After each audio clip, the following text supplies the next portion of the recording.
The morning it started, Sigrid Ulsson stood in her cow pen before the sun was up, watching her dogs. Both of them wanted in. Not the way a dog wants in on a cold night, the way a dog wants in when it has decided the yard is no longer a safe place to be. They pressed against the gate, ears back, and would not settle. It was the third week of September, and warm enough that the flies were still bad.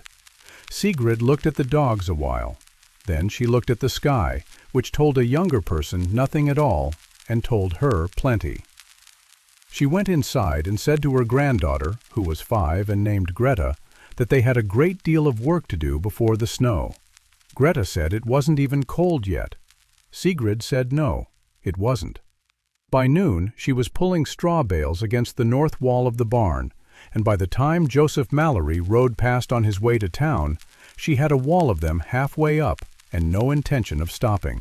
Mallory ran the biggest herd in that stretch of Dakota, better than 40 head and proud of every one. He reined up at her fence, pushed his hat back, and asked her, friendly enough, what in the world she was doing walling up a barn in shirt-sleeve weather. "Getting ready," she said. "For what? Almanac says mild clear through to March." "The almanac," Sigrid said, "can't hear my dogs." He laughed, rode on, told the men at the store about it, and they laughed too, and Abner Graves, who sold the almanacs, laughed loudest of all, because a scared old woman was good for business. Here is the part none of them saw coming. This is the story of the winter the sky turned on that valley with almost no warning at all. The winter that killed cattle standing up in the snow, and the one barn on that whole range where every animal walked out alive in the spring. By November, the men who laughed would be standing in her yard with their hats in their hands, and more than one of them would owe her a cow he could never quite pay back. Sigrid had buried 2 husbands by the fall of 1880, and she'd stopped explaining herself to anybody somewhere between the first grave and the second. The first man brought her over from Norway when she was 19. The second one gave her the claim she was standing on, and a barn he'd built square and low the way she told him to. And then a fever took him one March and left her the barn and the debt both. She had a grown son gone west to the mines, a daughter in the ground beside the second husband, and the daughter's child, Greta, sleeping in the loft. That was the whole of her family now. One small girl and a place to keep her warm. People in that valley thought of Sigrid, when they thought of her at all, as the old Norwegian who talked to her animals and didn't come to church as often as she might. What they didn't know, because she never told it, and you don't tell a thing like that to people who've already made up their minds, was where she'd learned to watch the sky. She was 8 years old, in a valley in Telemark, the winter the old people afterward just called the Big One. She remembered her father coming in from the byre one evening in the fall, before any snow, and standing in the door a long time with his hat still on. He'd seen a ring around the moon 2 nights running. The muskrats down at the water had built their houses tall and early, thick-walled, like they knew something. And his own bad knee, the one a horse had broken years before, had started aching in a way it only ached before hard weather. He didn't say much about it. He just started hauling every sheep they owned up close to the house, and packing the walls of the byre with whatever would hold still air, straw, bracken, old sacking. The neighbors thought he'd lost his nerve. One of them said so to his face. Then it came. Sigrid remembered the sky going the color of a dirty fleece by midday, and after that she mostly remembered the sound. 2 weeks of it. When it let go, 3 farms down the valley had lost near everything they kept outside. Her father's sheep came out thin and alive. "You don't read the sky to be clever, girl." That was the thing he said to her that winter, that she carried the rest of her life. You read it, so you're not surprised. Surprise is what kills you out here. She was 71 years old now, in a different country, watching her own dogs claw at a gate in September. And she was not going to be surprised. Now, I want to be careful here, because this is the part people get wrong about a woman like Sigrid. She wasn't a fortune teller. She didn't see the future in a teacup. What she had was a lifetime of watching, in a place where watching was the difference between spring and ruin, and a set of signs that, it turns out, were not superstition at all. A ring around the sun or the moon is real. It's ice crystals high up, thin cloud running ahead of a storm, and country people read it for weather long before anybody could say why it worked. Muskrats really do build heavier lodges before a hard winter. Cattle and horses really do put on a thicker coat earlier when the season's going to turn cruel. Nobody's sure how they know, but the old stockmen swore by it, and the old stockmen were mostly right. Sigrid had all of it that September. The halo, 2 evenings. The muskrat houses down on the slough standing a foot higher than she'd ever seen them. Her neighbor's cattle already shaggy in early October when they'd no business being. And under all of it, the ache in her hip that her father's knee had taught her to trust. She said as much to Abner Graves in the store, because she thought a man who sold weather for a living might want to know. That was a mistake, and she knew it before she'd finished the sentence. Graves heard her out with a little smile. Then he tapped the almanac on his counter, the new one, fresh off the train from the east, that he'd ordered 200 of. "This here," he said, "is put together by educated men, Mrs. Ulsson, with instruments. It says fair and mild."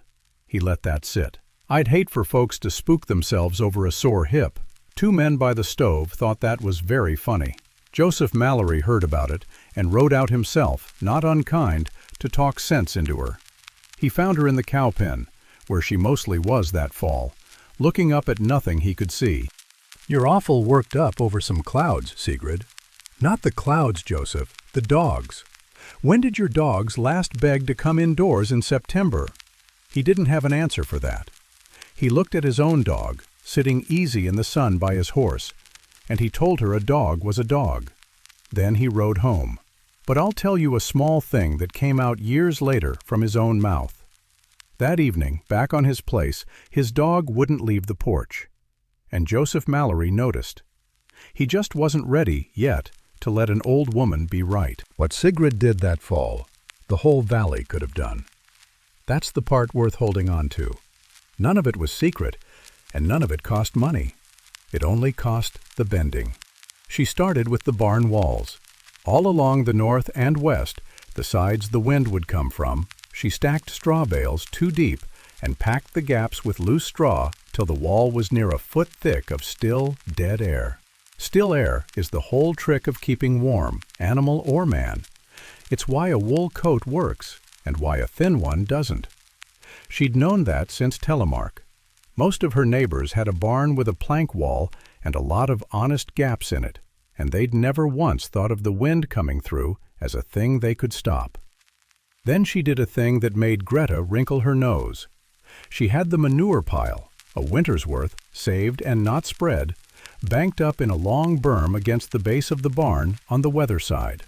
Rotting muck gives off a slow, steady warmth as it breaks down. A banked pile against a wall is a poor man's furnace that needs no fuel and no tending. The tidy families hauled their muck off. Sigrid built a wall of it, and it kept the bottom foot of her barn from ever freezing solid all winter. She hung the doors double, an old blanket inside a wool horse rug, weighted at the bottom with a chain so the wind couldn't lift it. She cut the loft full of hay, more than her own stock could eat, and stacked it so it packed down tight and shed no heat through the roof. And she kept the roof itself steep-swept and clear, so no drift could build on it and stove it in. A flat, snow-loaded roof is what kills a barn in a bad winter. Every barn that came down that year came down under snow it should never have been let carry.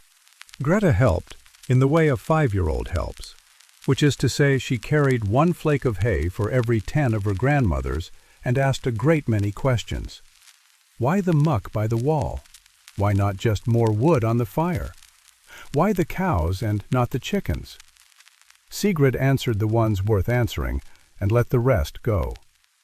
There was one exchange the girl remembered into old age and told her own grandchildren, which is the only reason we have it at all.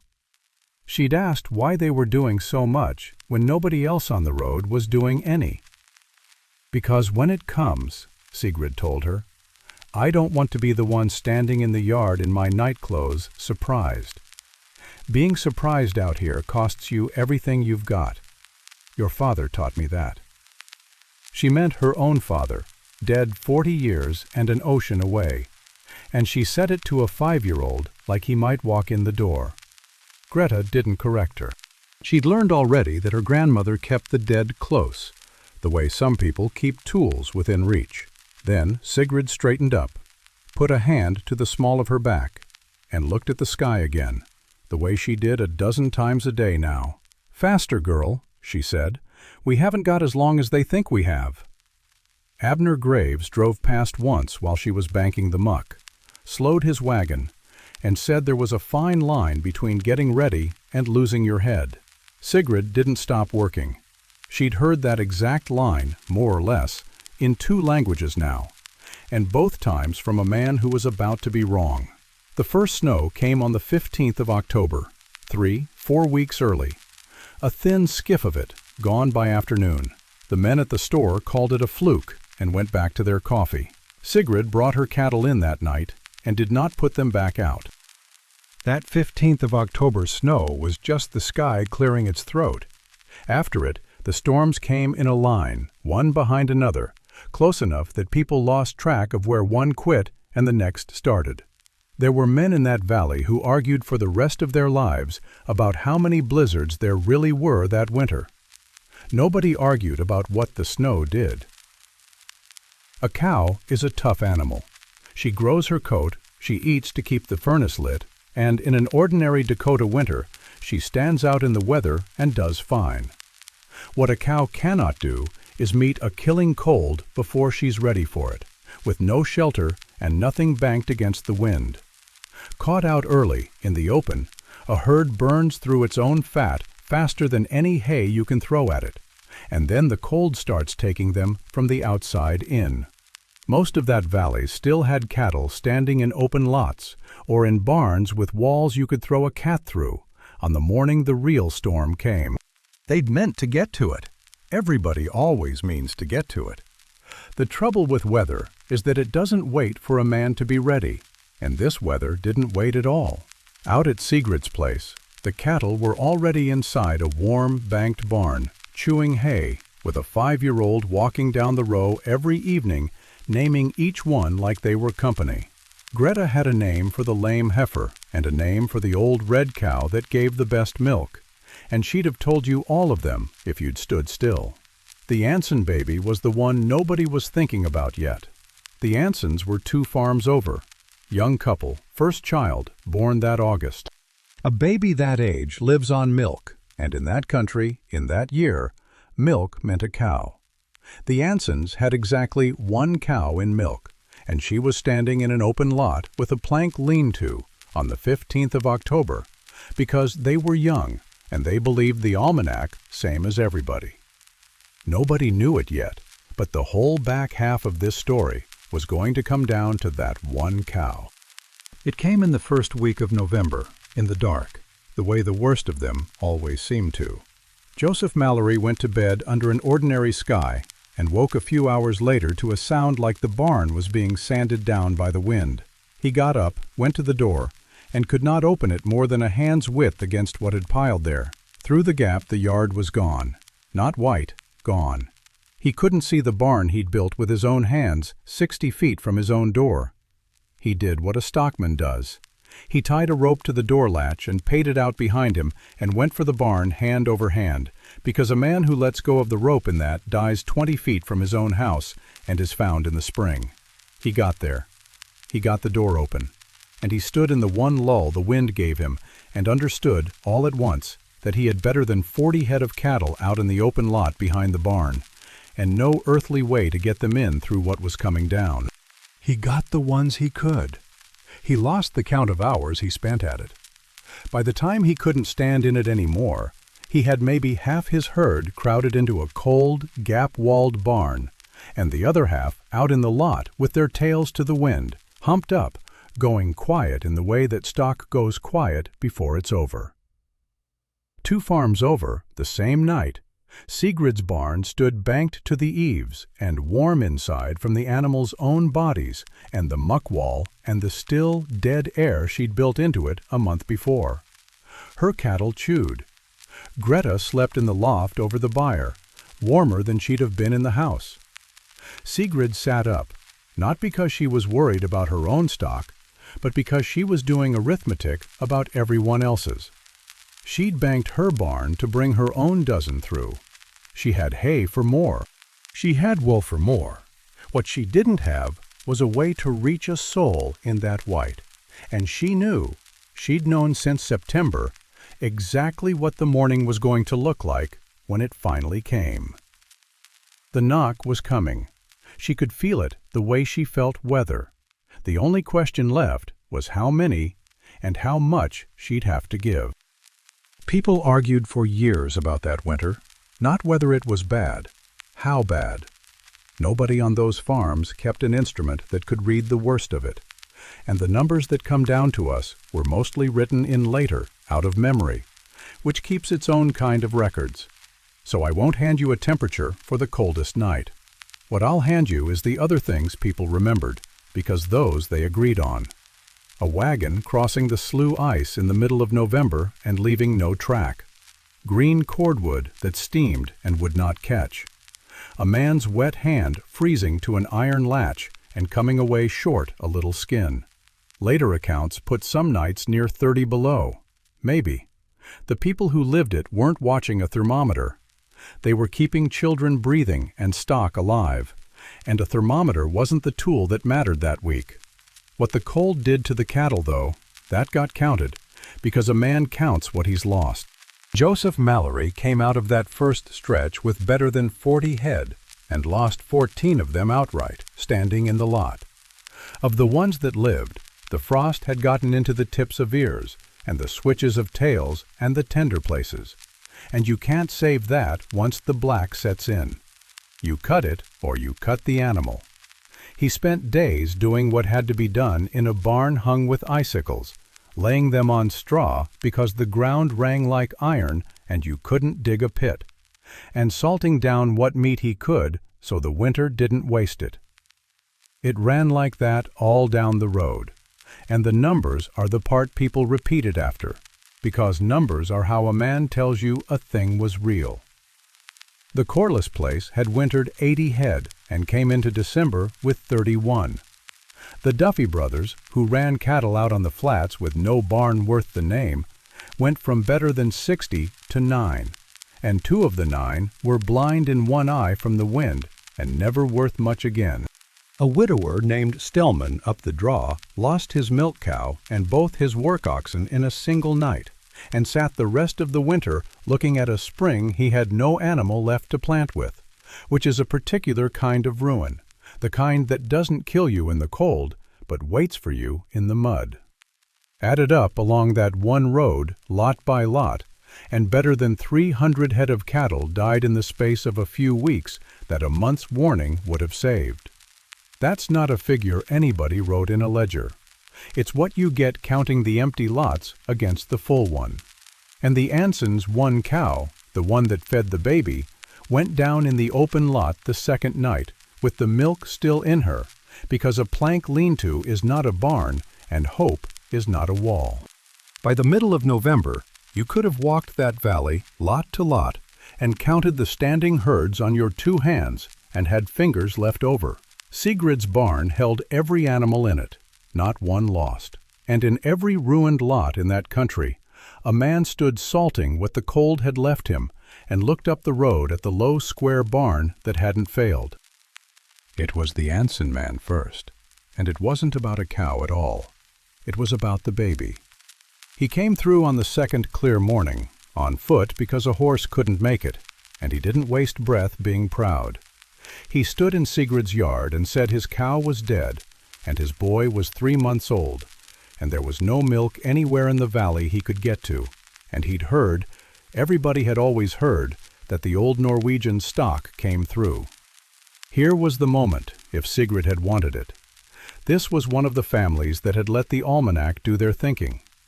She had a girl of her own asleep in that loft, and a barn full of animals she'd sweated a whole autumn to keep, and every cup of milk that went out her door was a cup off her own table in a winter that had 4 hard months left in it.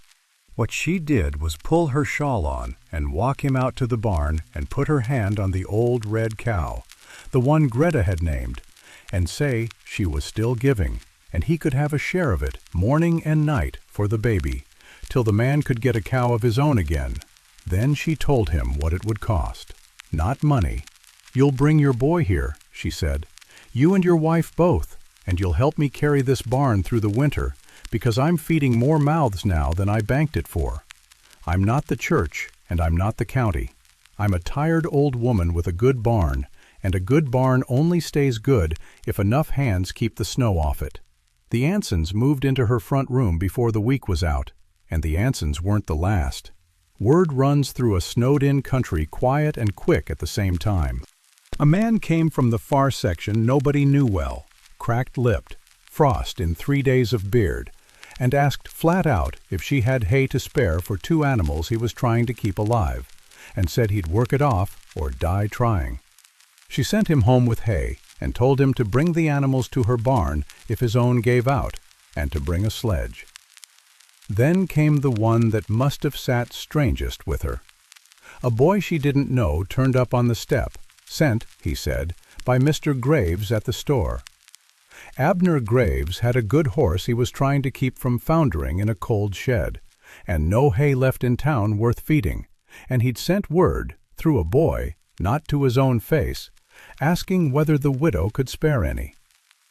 The man who'd sold 200 almanacs promising a mild winter, who'd told her to her face not to spook folks over a sore hip, was sending a child down a frozen road to ask her for hay. Sigrid stood in the door a moment. Greta, watching from the loft ladder, said later her grandmother's jaw went to a hard straight line and stayed there. Then Sigrid told the boy to tell Mr. Graves to bring the horse to her barn himself, and she'd feed it, and they'd say no more about almanacs. She didn't send the hard part with the boy. She saved it for Graves, and as far as anybody knows, she never actually said it. Just left it sitting in the fact of the thing, which was louder than saying it. Graves brought the horse. He didn't meet her eye. The horse lived. Then, before the worst of it broke, came Joseph Mallory. On foot, hat already in his hand before he reached the door, which for that man was most of an apology right there. He didn't say he'd been wrong. He wasn't built for it, and Sigrid didn't stand there waiting for it. He said he had a heifer he thought he could still save if she could stand in a warm barn a few nights, and he'd understand if the answer was no, given everything. Sigrid looked at him a while. Then she stepped back and held the door and told him to bring the heifer around to the south side, and to shut the blanket fast behind him, because she wasn't heating the whole of Dakota. The barn she'd banked to bring a dozen animals through was carrying better than 20 now, and 4 families were counting on the hay in her loft. And the thing not one of them could have explained, standing there warm out of that killing wind, was the simplest thing of all. Why hers? Why the old woman they'd laughed at in September had a warm barn full of living stock while the modern valley froze? The answer had been sitting in plain sight since September. They just hadn't wanted to hear it from her. So here's why the old woman's animals lived when the valleys died. It comes down to 2 plain things, and neither one is clever. The first is that she brought them in before she had to, not after. Everybody in that valley would have brought their cattle in eventually. They were going to get to it. The difference is that Sigrid read the sky in September and had her stock behind a banked wall in October, before the killing cold ever arrived, and the rest of them were still meaning to get to it on the night it came. Caught ready, a herd rides out a storm chewing hay. Caught out, the same herd burns up its own body heat in a day and starts to die. The whole game was won or lost before the first real flake fell. It was won in the bending she'd done all fall while they laughed. The second thing is the wall. Not a thick, fancy wall, a wall of the free things nobody else would stoop to use. Straw they had, muck they were hauling off anyway, Hay in the loft, doors hung double with old rugs. Still, dead air, held close around a warm animal so the wind couldn't strip the heat off it. That's all a barn is in a hard country. That's all a wool coat is. She hadn't invented one thing. She'd only refused to be too proud to use what was lying in her own yard. It cost her, though. That part doesn't go in the tidy version.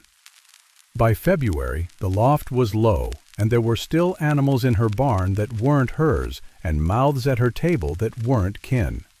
She started cutting her own cow's hay to keep the borrowed one standing, and cutting her own family's flour to feed the Ansons, and she never once said a word about it to the people warming their hands at her stove.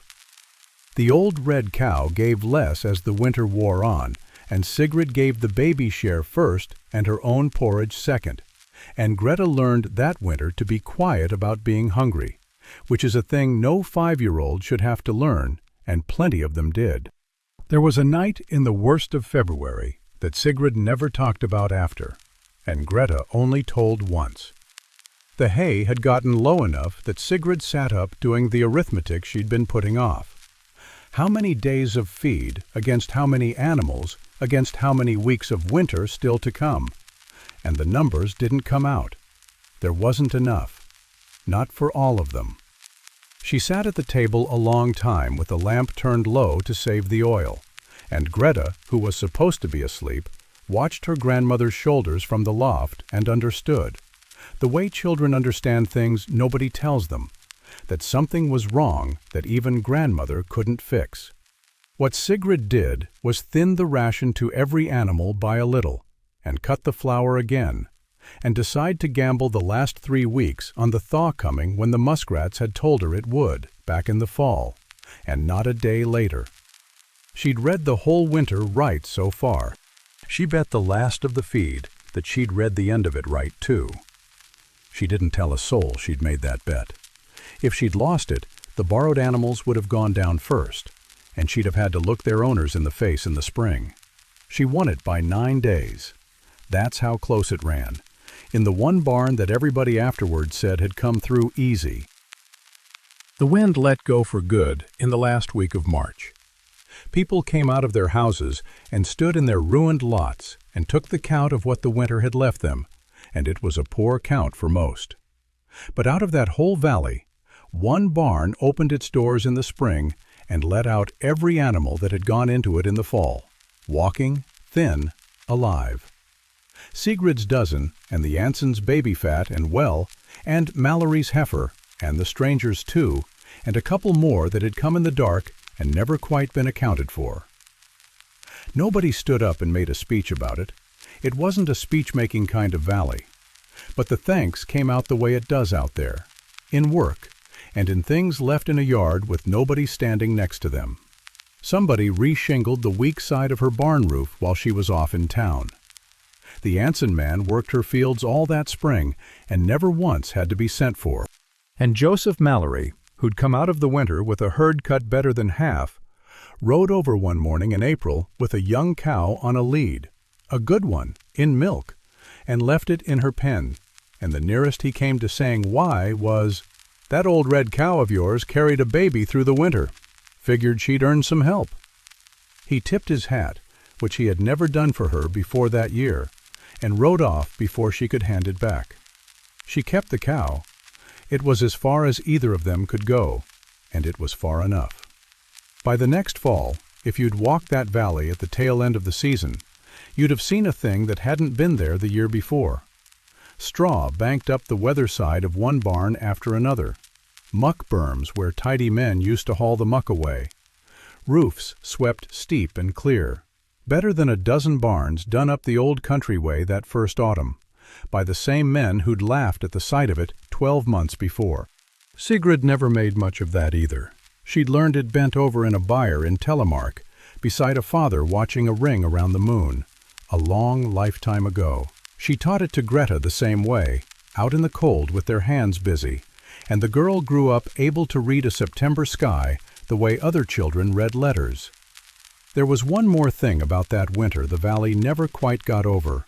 Sigrid had started banking her barn in September, weeks before the first flake, while the almanac still promised mild, and every printed instrument in the East said fair. She'd known, not guessed, known. And for years after, when the sky did something the almanac hadn't called for, somebody in that valley would find a reason to ride out past the old Norwegian's place and look at what her dogs were doing, and go home and bring their cattle in. They said she read the grasshopper years the same way once, called the summer the sky filled up and ate the country green from here to the mountains, and got her own crop in a week early while the valley argued. But that one's for another time.